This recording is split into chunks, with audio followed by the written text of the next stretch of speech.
quand on le gagne, tu sais pas où t'es. T'as l'impression d'avoir fini un entraînement où tu t'es mis une grosse charge. On vient décrocher l'étoile qu'on avait positionnée il y a des années. On dit ah ouais, on peut faire partie de ce type d'athlète, quoi.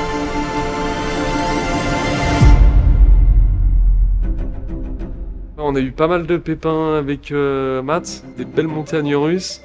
Et je me dis que tout ça, c'est pas arrivé sans raison et que finalement, c'était plutôt une bonne chose. Au début, quand tu atteins ce genre de performance, tu te dis c'est bon, j'ai compris en quelque sorte la recette, que je vais pouvoir maintenant répéter, et maintenant je vais faire fructifier tout le travail que j'ai fait dans l'ombre et je vais aller chercher des médailles. Et en fait, ça s'est jamais passé comme ça, c'est-à-dire que chaque médaille va se chercher d'une façon différente. Moi, je pense que j'ai fait un peu le deuil de Tokyo, j'ai oublié pour construire un vrai nouveau projet. Moi, j'avais besoin que Paris ait vraiment sa place. Nécessaire pour qu'on reparte vraiment à l'attaque, vraiment à la conquête de ces Jeux Olympiques.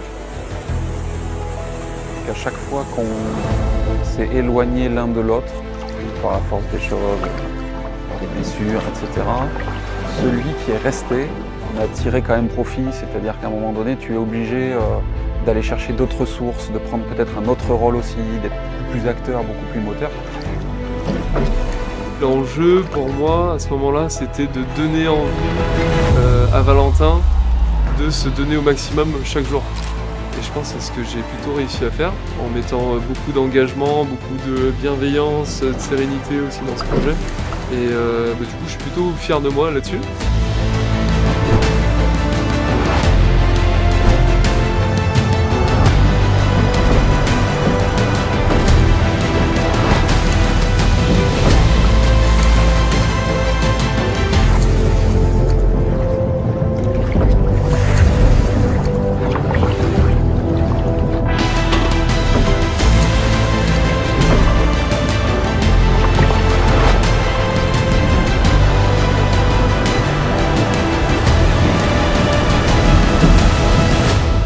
Ça fait une grande différence le jour où tu identifies tes moteurs.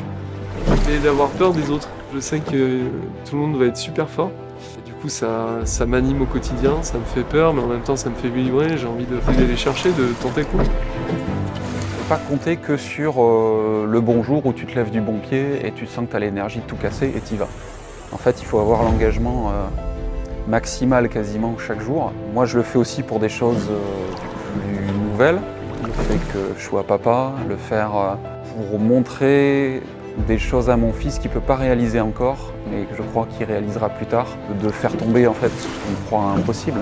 Voilà, et se dire qu'à un moment donné, si on met un engagement immense pendant suffisamment de temps, en fait, on peut réellement faire des choses incroyables.